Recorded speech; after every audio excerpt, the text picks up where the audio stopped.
Thinking. Okay, we're good. We're live. Okay, so I'm the group leader this week. I'm Danny Thompson, and the first thing it looks like we need to do is get to know each other. So, does someone want to start off introducing themselves? Sure, I'll start. I'm Kara Staley. I have one more semester and then I'm graduating. I had to switch to public health from health science because we just moved to Georgia to do it online because my husband just started chiropractic school. So where are you at in Georgia? We're in Marietta, so just north of Atlanta. I served in Brunswick, Georgia. Okay. Yeah, nice. Yeah, so I have two little boys, a Great Dane, a rabbit. We're all just hanging out. So yeah, that's kind of me. Right on. All right. I can go next. So I'm Katie Smedley. I live in Utah. I did have like one semester and an internship left, but I just started working at Riverton Hospital, and I've been working full time, so I had to drop some classes, and now I'm getting married this July, or this June. Sorry. Wow. And so probably have like 2 or 3 more semesters left, depending on how many classes I take. I'm doing public health with health education. At the hospital, I'm a surgical technician, so I assist during surgeries. Yeah, that's pretty much me. Congrats. Awesome. That's exciting. It was a good time. Yeah. Okay, I guess I'll go next. My name is Erica. I live in Rexburg right now. I'm working full-time at Seasons Medical. I am majoring in public health with an emphasis, or health science with an emphasis in public health, and I'm hoping to do infection prevention with that. Yeah. What do you do at Seasons Medical? I'm a medical assistant. Oh, okay. I went there. We were there. What? It's almost been a year and a half now. When I was pregnant, I went there. Oh, really? Yeah. That's awesome. Yeah, I work as a float, so I work in all the clinics. So oh, nice. I work in the OBGYN Women's Center a lot. So fun. It's really fun. That's awesome. Okay, and like I said, I'm Danny. I'm living in Minneapolis, but I'm originally from Washington State. I'm married. I have one little boy. I'm a stay-at-home mom, and I should be finished with school in 1 or 2 semesters, including my internship. So, Awesome. So yeah. So, anyways, that's me. So, okay. So the next part it says is summarize how the theory of reasoned action and planned behavior models work. That's the first thing we're supposed to discuss. You know, when I first was reading this, I was like, I can't decipher between what is what, but I think there's a chart, I think in the chapter reading, that just kind of makes sense, and then they go through each one, and like how it starts with like behavior and then behavioral intentions, and then it goes into the 3 things. And stuff. Yeah. Like attitudes towards behavior, measure intentions, and So like before we met, I just kind of looked some things up just to kind of see, because I was kind of having some confusion between the two. And I found this little paragraph, so I'll just read it really quick. It says, the theory of reasoned action is a special case of theory of planned behavior. The only difference between the two theories is that the theory of planned behavior includes perceived behavioral control as an additional determinant of intentions and behavior. It's kind of, it goes on. But yeah, so that was the biggest difference is what it was saying.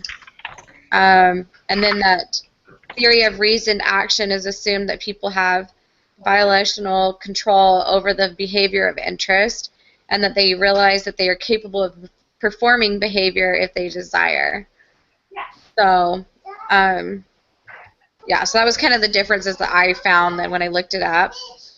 And then I know in the chapter, just from my notes, the more you go into it, it has all the different constructs. So I know there's like 11 constructs for, they're kind of blended together, because like I think that's kind of what I was looking up was saying, that it's some of them are hand in hand, and then there's just certain things about the theory of planned behavior that's a little different. Yeah, I remember from the reading, because I was confused. I didn't really understand the difference between the two. But the reading said that it was pretty much like an updated version, so like it has more Yeah. information, and plus the control, like you said from that paragraph, like the reasoned action doesn't have whether we feel like we have control or not. I feel like that's like the main difference, really. So Yeah. the last three in the constructs, the 9, 10, and 11, those are the additional constructs that make up the theory of planned behavior. Yeah. So like they're all pretty much the same. The theory of planned behavior is just basically an updated one with the additional 3 constructs. Right. And so let's see. Let's just go over those really quick. So that's the 9th is perceived behavioral control. 10th is control beliefs, and the 11th is perceived power. So, yeah, and then everything else is pretty much for both. So. Yeah. Yep. Okay. All right. So we'll move on to the next part. It says, discuss the examples presented in your reading. Oh, no, I'm sorry. I think I jumped ahead. Discuss the processes and how they relate to the stages of the model. So it sounds like we're supposed to talk like how they correlate with one another, how they lead into one another. Is that kind of that's kind of what I think the question is asking anyway. Yeah, I feel like we partway already like went over it, but I don't know, maybe not. So maybe let's see. I'll go back to my notes here. Yeah, I agree. I think we kind of just covered that a little bit. Yeah, I think we actually covered it a lot of it.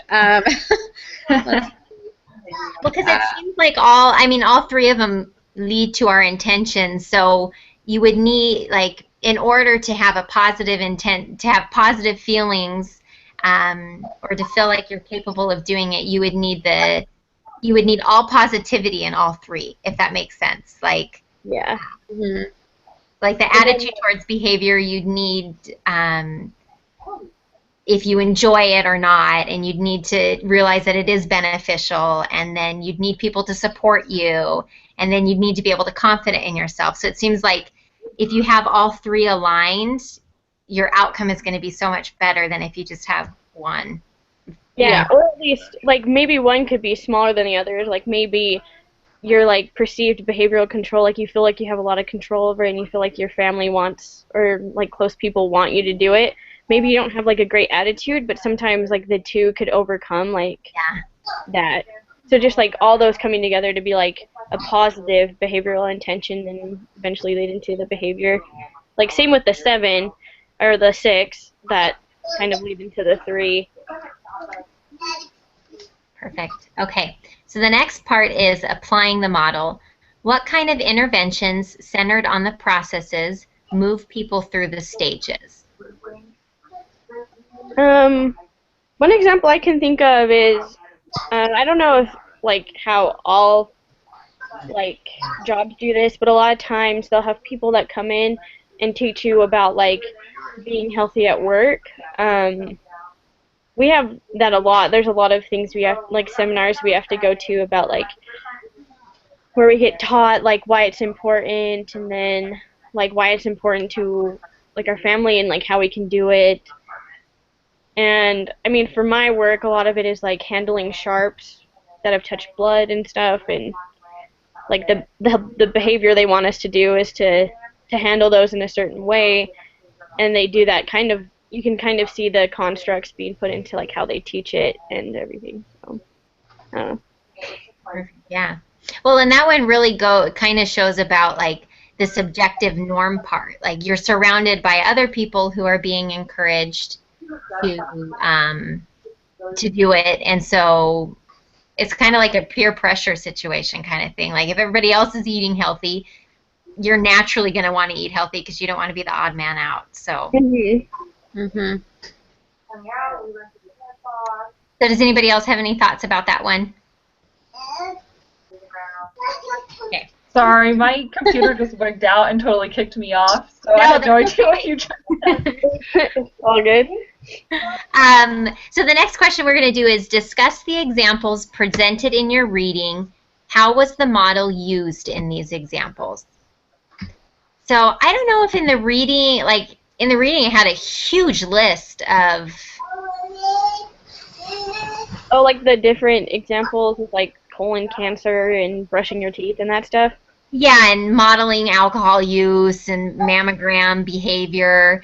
So I don't know if we're just supposed to pick one and talk about how they went through that process. Sure, let's do that. Okay. That sounds good. So what one do you guys want to, is there one that sticks out that you want to talk about? Let's see.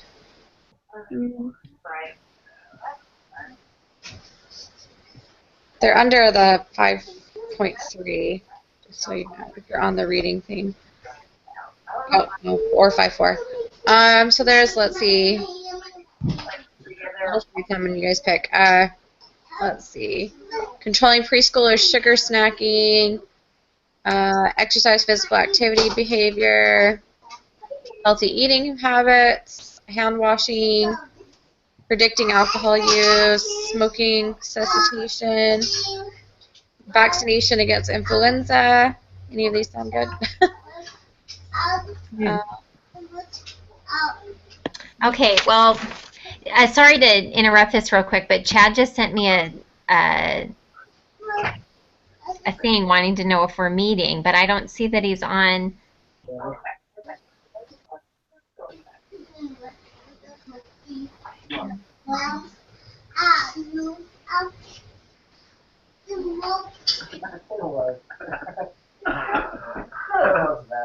Sorry.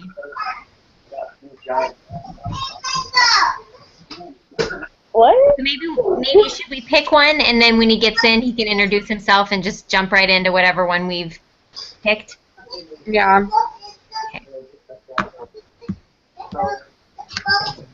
Is he Should we coming? do the preschooler one, the reducing sugar for preschoolers? Yeah, that sounds like fun. Yeah, and that sounds like a fairly easy one we could talk about. So Yeah, let's do it. okay, let me. What are we? Let's see. How was the model used in these examples? Do we want to go through like 1, 2, 3, 4, 5, 6, 7, 8, 9, 10, 11? Like that, or? I don't know.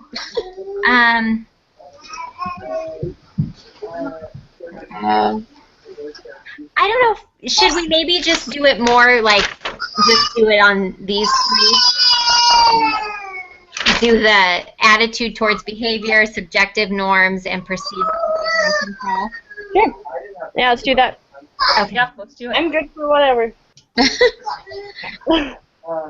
Hopefully Chad will join us in just a second. I don't know why some of you got the invite and some of you didn't. So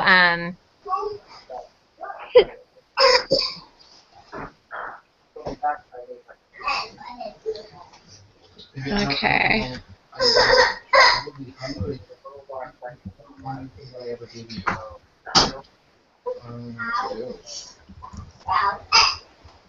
Okay, so we're just going to break this down by just some of the different constructs, or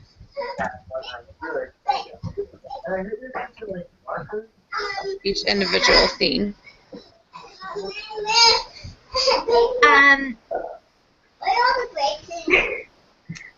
how do you guys want to do it? Do you just want to do it? Do you want to break it down to all of the different constructs that they have, or just? Well, let's see. I think, let's see, 1, 2. Yeah, I mean, might as well. It shouldn't take long. Okay. If we just do one instead of doing a whole bunch, I think if we Okay. do every one of one. So, like the behavior. Hey, Chad joined. Chad, perfect. Chad! Hi. Have you been waiting this whole time, waiting for a link? Yes. That is so weird because it was supposed to send to everybody, and I thought it. Do you have any emails from me? On Gmail, not at all. That's so weird. But did you get the Google Hangout chat thing? No, I didn't get that one either. Oh, Yeah, so I didn't either. okay. Well, I just got the chat thing just now. That's okay. how- That's just okay. Well, do you want to take a minute to introduce yourself? Okay, so I'm Chad Bowman. I am 35. My birthday's this week. I'm married and I have 7 kids. The oldest, 13, young, 4. And I work as a receiving clerk for a fabrication company right now. And been in law enforcement in the past. I enjoy the outdoors. I've done a lot of things. I've flown, That's the key. You really put your forehead on. so I don't know. If anybody Well, welcome, has- Chad. Yeah, welcome. I'm Danny. And when I post the link, I'll let the teacher know that was my bad, that the link messed up for for you, so that he won't think it's your fault that you were late, that it was completely on my back. So we just were going to talk about an example that they had in the book and kind of use that example and walk through that example through the theory of planned behavior kind of thing. And we were going to do it on Sugar controlling snacking? preschoolers sugar snacking. Okay. So does someone want to start us off on that? We were just picking one construct, right? I think we're just going to kind of work through some of them, if we do all of them. Because it says to pick some examples, so I think if we at least do one and go through most of them, then I think we'll be okay. And some of them the constructs are kind of similar, so it'll probably be basically the same thing for a couple of them anyways. Yeah. So the first construct is behavior. Any observable action performed by the individual. So in this context, I think that would be Less sugary snacks and more healthy snacks with less sugar. What you want. what happened?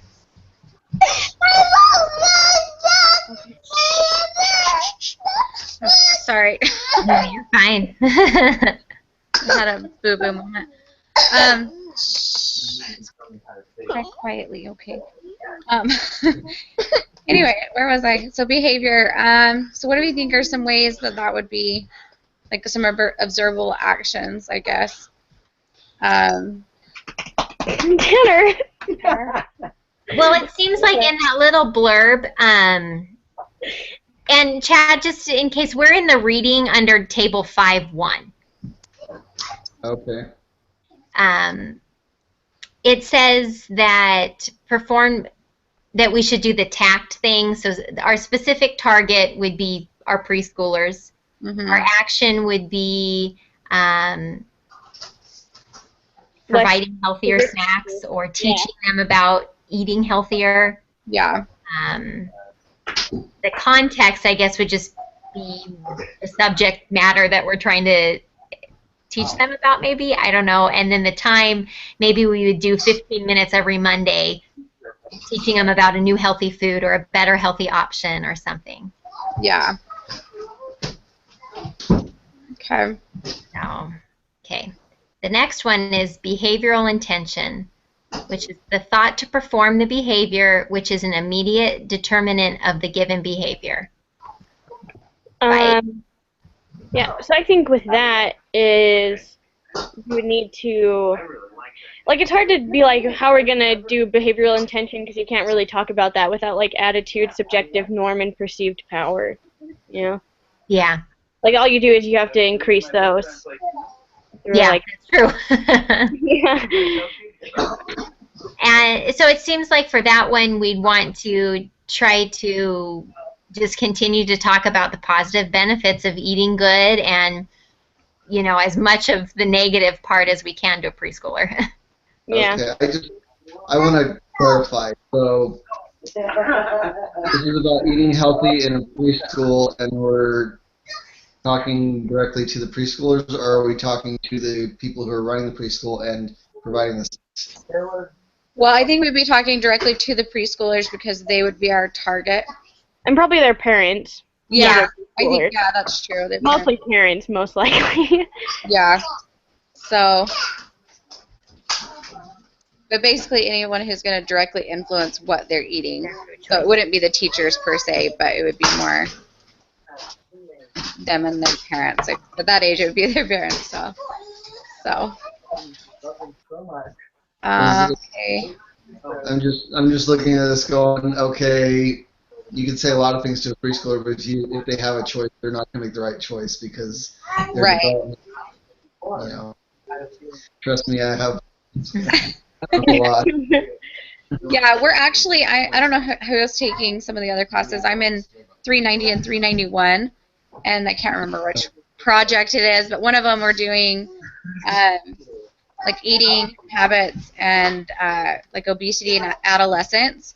And so we kind of are having the same conflict there where it's like they're Yeah, almost that's old enough that yeah. they can kind of make the choices, so you kind of teach them, but at the same time, they can't really take control of what their parents buy them to eat. So you almost have to do a broad spectrum of education. So For sure, yeah. Okay. Yeah, I'm doing the same thing right now in 390. yeah. There's a back lifts up. You can open it. Okay, so the third construct is attitude toward the behavior. So we're trying to make them more favorable towards the behavior, which would be eating healthier. I think for the parents aspect, obviously that would be like helping them understand the benefits of less sugar, which would be no obesity problems or hyperactivity or like all these different things that come with that. Plus, if you start the habit now, it will be easier to keep that habit. Yeah, I think, When they grow. yeah. And showing like things that will inspire them, like maybe things that will like scare them too, like what will happen in the future if their kids keep on eating sugary snacks and Cavities or, yeah. show them the amount they have to pay for a cavity or something.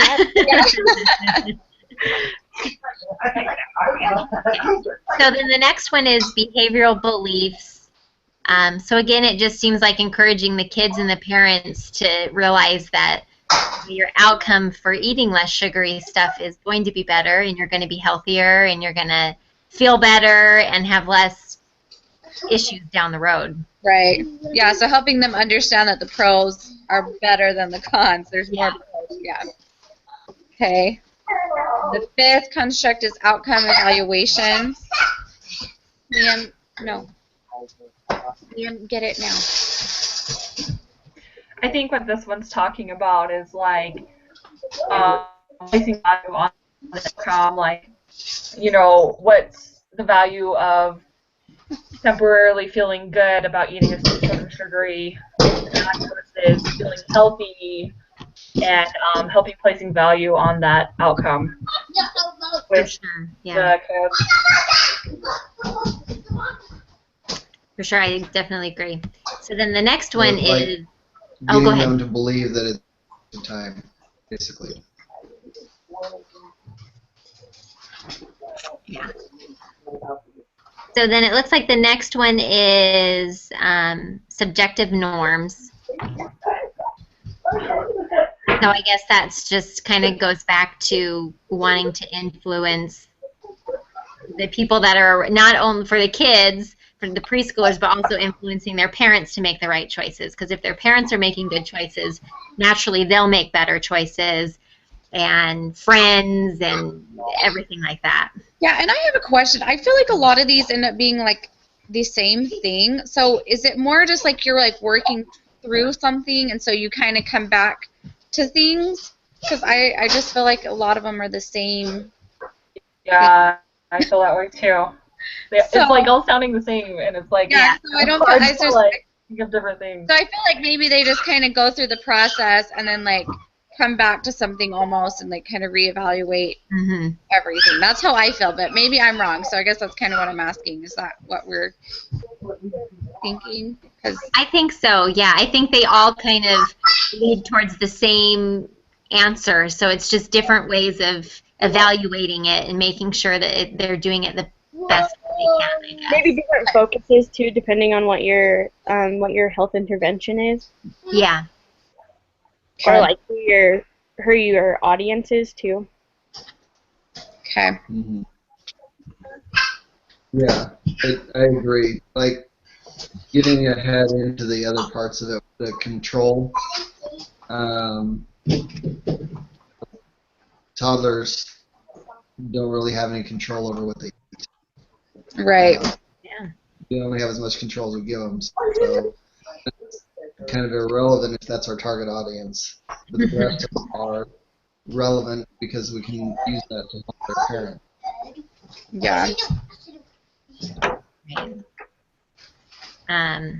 So then the next one is normative beliefs, how a person thinks the other people who are significant in his or her life would like him to behave. So I guess it's just impressing upon the child that, you know, mom is really happy when you eat your carrots, or mom is really happy when you don't get into the cookie jar and eat the cookies or whatever. Right. I like how they have the ways to modify right next to it, like role-playing Uh-huh. or psychodrama. Like, you know, you can role-play in front of the kids and be like, hey, mom's happy when you eat an apple Yeah. instead of a cookie, you know, or whatever. I think, you know, that has some kind of impact on kids. Yeah, well, I have toddlers in my house, so I know that we're playing. I mean, we to the extent of like, let's pretend we're monkeys and eat this banana. You know, like There you go, yeah. that age group, like anything that seems interesting to them, I think is effective. So yeah. At our house, it's hockey players eat all their dinner. Hockey players eat their milk. I And love it. so, okay, then another one is motivation to comply. Degree to which a person wants to act in accordance. So, I feel like that kind of goes hand in hand with it. Just a different subset of it, really. yeah, just a different way of saying it. Yeah. Yeah. Okay, and then the last three, perceived behavioral control, how much a person feels he or she is in command of the given behavior. So like we kind of talked about and Chad brought up, a child, a preschooler, really doesn't have a ton of control over what they eat. I mean, you can give them control by being like, hey, do you want to eat like an apple or do you want like a banana? Yeah. Like, in a way they feel like they have control, even though you're not being like, hey, do you want ice cream? Yeah. Or do you want actual breakfast? Yeah, I agree with that. Giving them options, but limiting their options, but giving them options. Yeah, exactly. I think that falls into Perceived perceived control. control, yeah. Yeah. That's perfect. So then the next one is controlled beliefs. Beliefs about internal and external factors that may inhibit or facilitate the performance of the behavior. I don't know how. Let me think. Say that again. It's controlled beliefs, beliefs about internal and external factors that may inhibit or facilitate the performance of a behavior. So that kind of sounds like barriers. So maybe something along, if you only have junk food in your house, that's going to be a ginormous barrier for your kid to make healthy choices if all they have are junk food choices. Yeah, that's a good point. Like, one way is to go and make sure you have lots of options. You can take your kid shopping with you and show them like fruits and like, hey, which fruits do you want to buy? I don't know, kind of like that. Yeah, so the example it gives in the book, just so it says, it's talking about like exercise, and it says that it's talking about like a person may believe that he or she can exercise at any time, whereas somebody else may think that they can't exercise, but they can only exercise during time that the gym is open. So it might even be more like they only feel like they can only eat junk food if they hide it from mom and dad, or they only feel like they can eat junk food as a reward for something, or, you know, so I don't know. It's just That's a good point. Yeah, no, I think you're right. Okay, and then so the last one is perceived power. Perception about how easy or difficult it is to perform the behavior in each condition, identified in the controlled beliefs. So, I think for them this is more. Oh, sorry. Go ahead. I've heard this one a lot. I can't. It's too hard. yeah. Yeah, so I think this one's more concept of having them want to. It's for a Yeah. toddler, it's more the desire to. So Well, and in the book, on the how to modify, it says having role models model the behavior. So again, it's one of those things that, if you want your child to make healthy choices, you need to make them as well. Or if you want your child to exercise more, or whatever it might be, you have to model that behavior or surround yourself by people who model that behavior. Yeah, I like what it says about breaking it down into smaller steps, and so that they feel control over each little step, which gives them strength to finally have control over the bigger steps to be healthy. I don't know. Yeah, it's not like all of a sudden, oh, no sugar at all now. No, Yeah. your kid's used to eating 2 candy bars a day, and now all of a sudden you're saying none. Well, maybe let's have 1 candy bar and then half a candy bar, or whatever it might be. Taking it in increments instead of completely 160. Yeah. I agree. Well, I actually have to get going now. Okay. I'll see you guys next week. Sorry, I couldn't Okay. stay for the whole thing. No, that's okay, Katie. We'll see you later. Bye. All right. See you guys. Bye. Bye. Bye. Okay, and then we actually. The perceived power, for me, this is something I'm dealing with right now.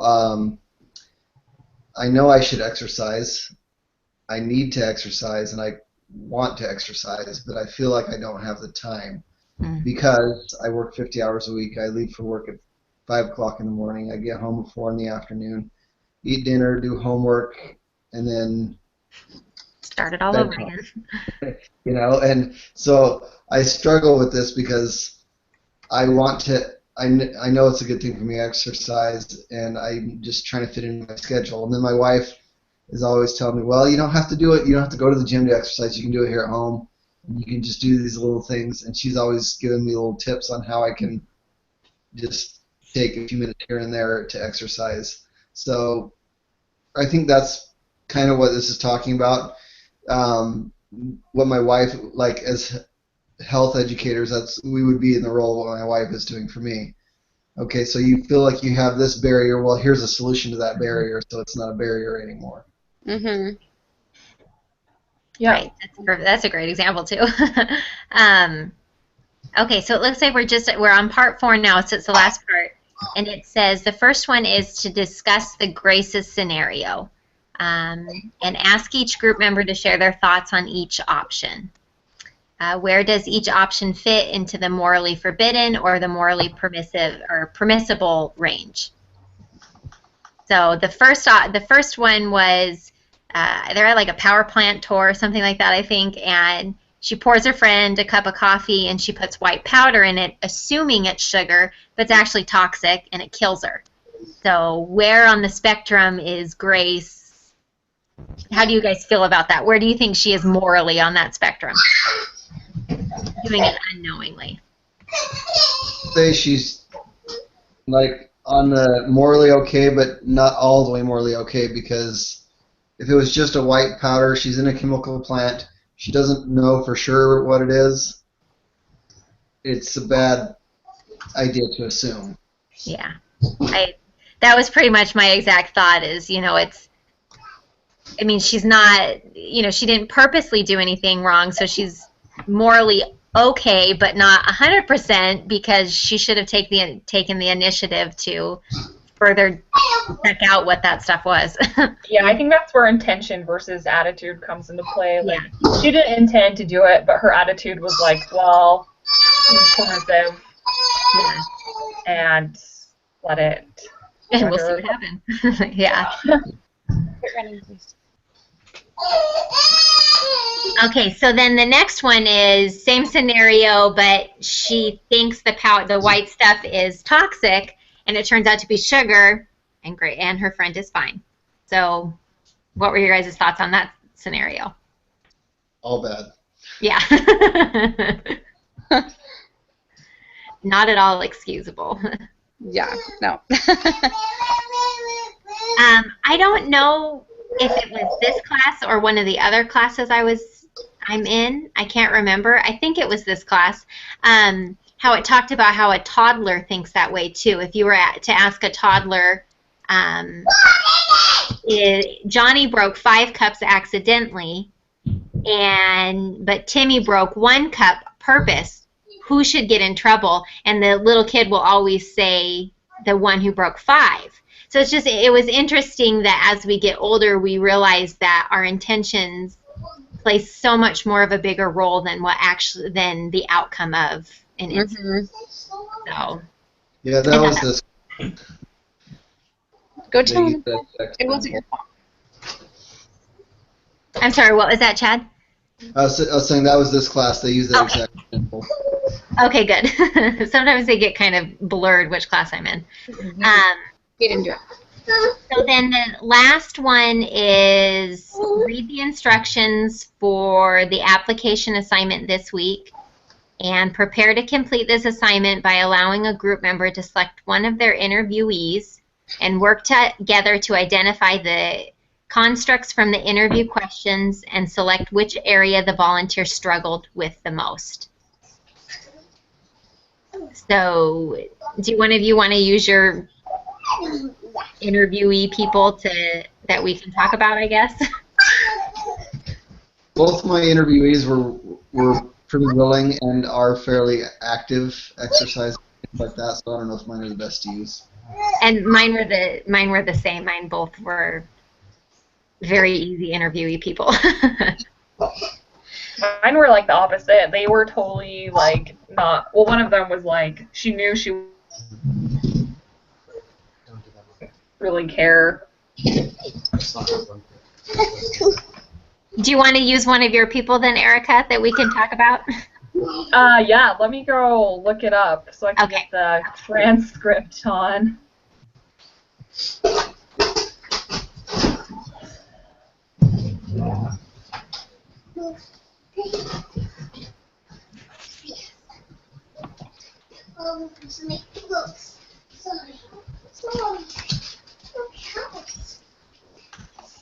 So, what do we need to discuss? So I think we need to talk about, like, it says work together to identify the constructs from the interview questions. So maybe we need to talk about the interview questions themselves, and then an area that the person you interviewed struggled the most with, whether that was eating right or exercising or feeling like they were capable of doing it. Well, it says here to go through the instructions so for my the application. Oops. Sorry, my computer's kind of freezing in and out. But my interviewee, she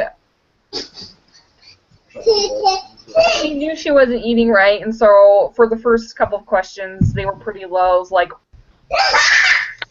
2s and 4 on the scale of, 1 being not willing and 7 being very competent. And so she was pretty low on that, and she was low. She says that most of her friends didn't eat healthy, her family members didn't eat healthy, and her spouse didn't eat healthy. And then kind of the same thing with the exercising as well. So it was just her own attitude, as well as others around her kind of just not having that support system. Well,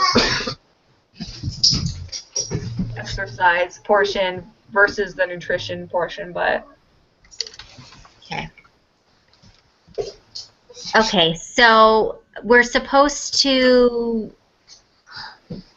read the instructions for the assignment, and then use your interviewee that you did to kind of talk about it, and then I guess we'll obviously do it on our own as well. But so it says, return to the health interviews you conducted select one of the interviews for your assignment. So we'll just talk about yours, Erica. Identify which interview questions pertain to attitude, which are subjective norms, and which pertain to perceived behavioral control. So that's the first part that we're supposed to do. So let me open up. I got so many windows open up.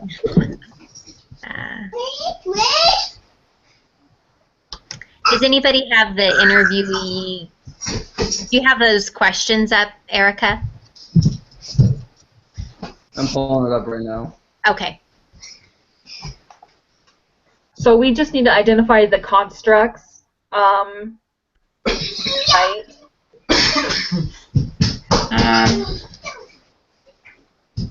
So I guess you're gonna determine which area they struggle the most in, and then decide, and then apply the framework to that, basically. It's saying to identify which ones are attitude, which ones are subject norms, and which one are perceived personal control or behavioral control. So I guess it's basically saying, like, according to these questions that you think she struggled with the most, what is that specifically? Like, did she struggle more with her attitude, or more with the subject norms, or more with the perceived behavioral control? And then you'll apply the framework to it. Does that make sense? Because it seems like in the questionnaire, like the questions, it says, do your friends care if you eat healthy? Does your family care if you eat healthy? Do they eat healthy? So those probably all would go under subjective norm questions, I would think. Mm-hmm. And then the attitude ones are probably... Sorry. No, you're fine. Do you think, are there questions on there about, like, do you think you would benefit from eating better and stuff like that? So those questions probably would be attitude, and then the behavioral control questions would probably be the questions that were, do you think you're capable of eating better? How confident are you that you'll be able to eat healthy in the next 4 weeks? How confident are you that you can overcome obstacles? Yeah. Yeah, so those would probably all be the perceived questions. So which area there do you think they struggled with the most, Erica? I think the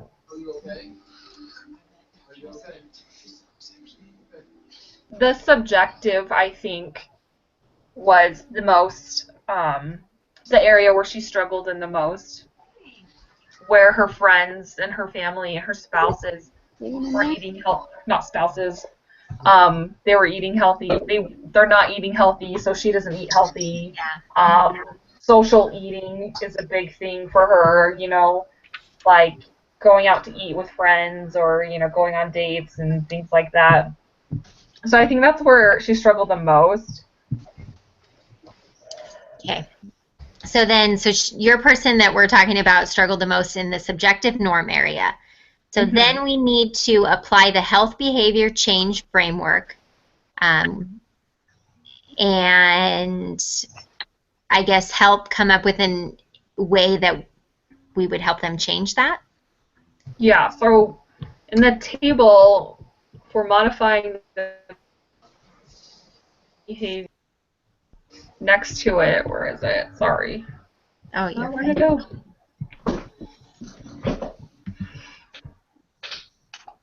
So it says to modify this type of behavior, it says to influence normative beliefs and motivation to comply.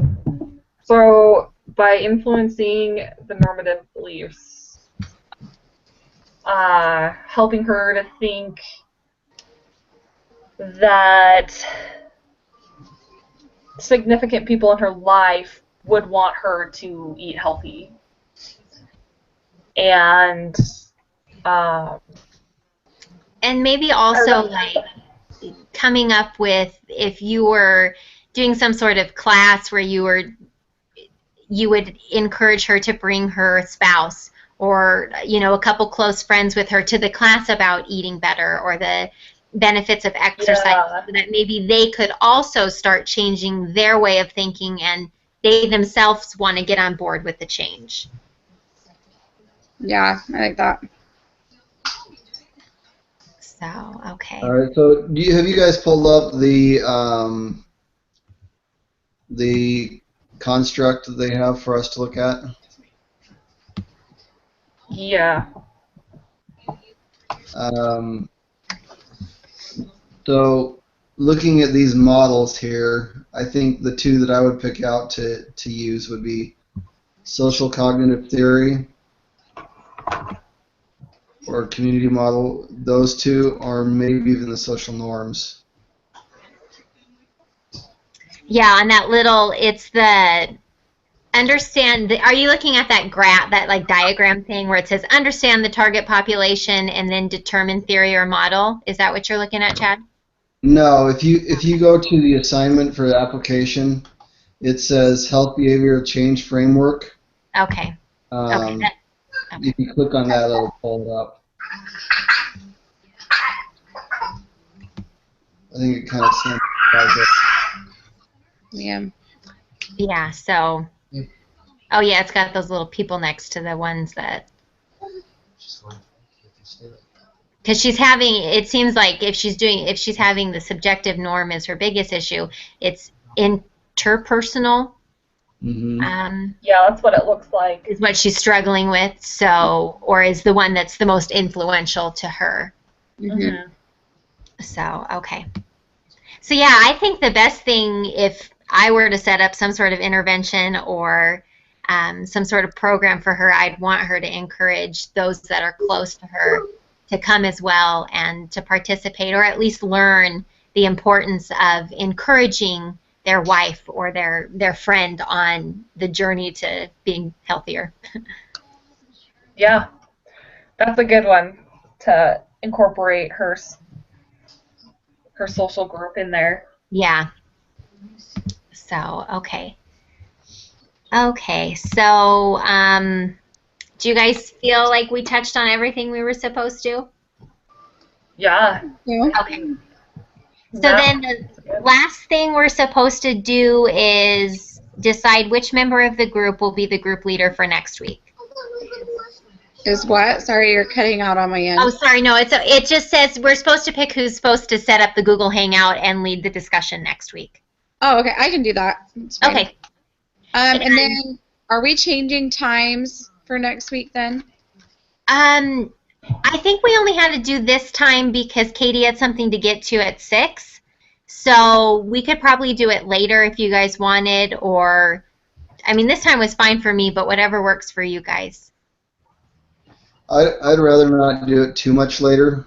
Because you're on the you're Eastern? Yeah. Okay. So yeah, it's as long as we're done by 9 o'clock my time, so 7 o'clock your time. Okay. I'm fine. So Right. should does 5:15 work for everybody then? Mountain Standard Time? Yeah, I mean, that should work. So that puts me at 7:15. Sorry, can you say that again? My computer went dead again. 5:15? I mean, Yeah. I could do as early as 4:30, but you work, is that right, Erica? Mm-hmm. Okay. Okay, that's fine. Okay. Yeah. Okay, so we'll just plan on 5:15 next week then. Okay. Yep, sounds good. And Kara, do you have my Gmail account so you can send me, and hopefully it'll go smoother now that someone else is in charge of setting this up. I should have it because Okay. writing on that one thing. I don't know how.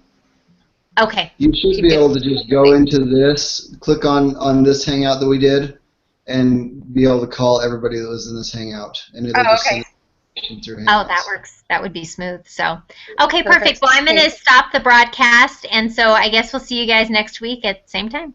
All right, thanks. Okay. Bye. Thanks. Bye.